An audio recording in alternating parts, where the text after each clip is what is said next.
How can you find the courage to start a YouTube channel if you are too afraid to start a YouTube channel?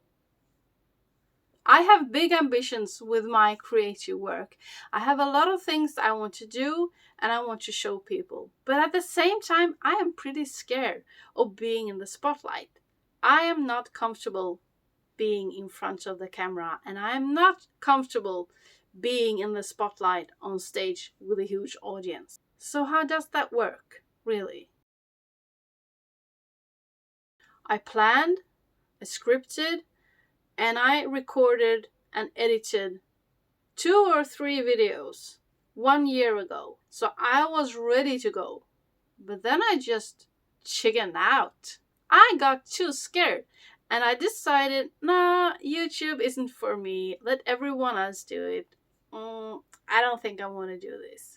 But to be really honest, I didn't know if I wanted to do it because I hadn't tried it. So a couple of months ago, I started thinking about this and I realized I actually don't know if I want to do this. So I have to try, because if I don't try, I will never find out if this is something I like to do. The reason why I never posted my first videos is because I totally cringed and felt super awkward when I watched them.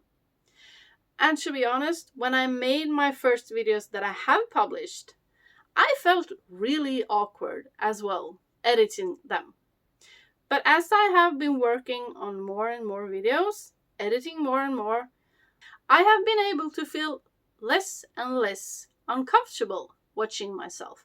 And this has been a very interesting experience. And I recommend you try it. It's hard in the beginning. It is not fun. But it is really fun when you feel that uncomfortable feeling is letting go a little bit. Now, what was it that made me actually dare to do this? I was so scared 1 year ago, and I was determined never to do it. So how could I find the courage to do it this time? I read a book called Big Magic, written by Elizabeth Gilbert. This whole book is all about creativity and the creative process.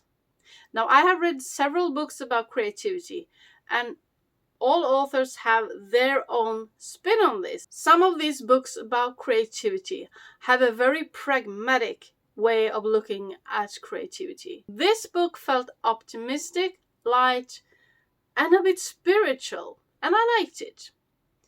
And there was one chapter in particular that helped me.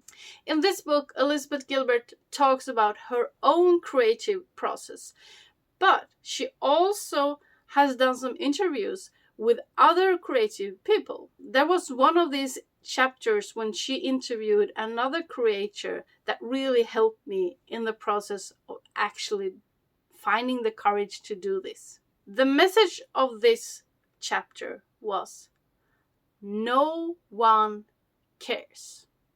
No one cares what you do creatively. Now, this can feel quite depressive. What do you mean no one cares? I want people to care about what I do.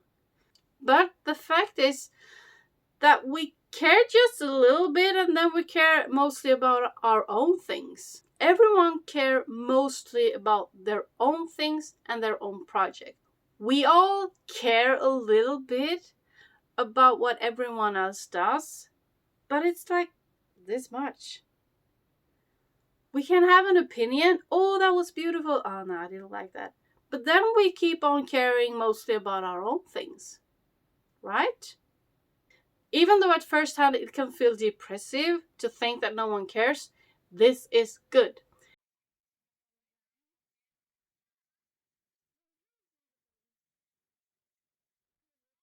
This means freedom.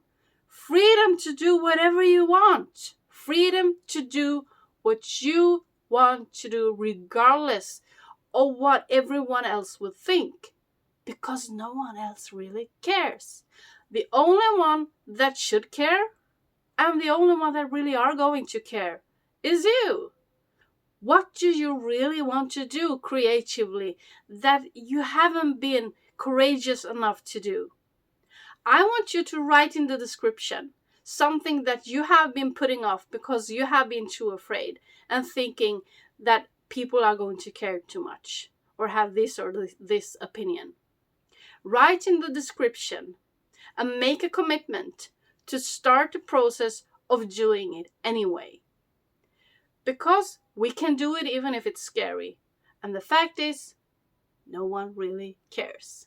The only one that cares about what you do creatively is you. And it's really true. I started my YouTube channel. Yes, a lot of people checked out my first videos and liked it, and some subscribed. I really like that you did. But honestly, there has been very little caring about me starting a YouTube channel. I imagine people would have much more opinions to say to me about me starting my YouTube channel. But it hasn't. Who would have known?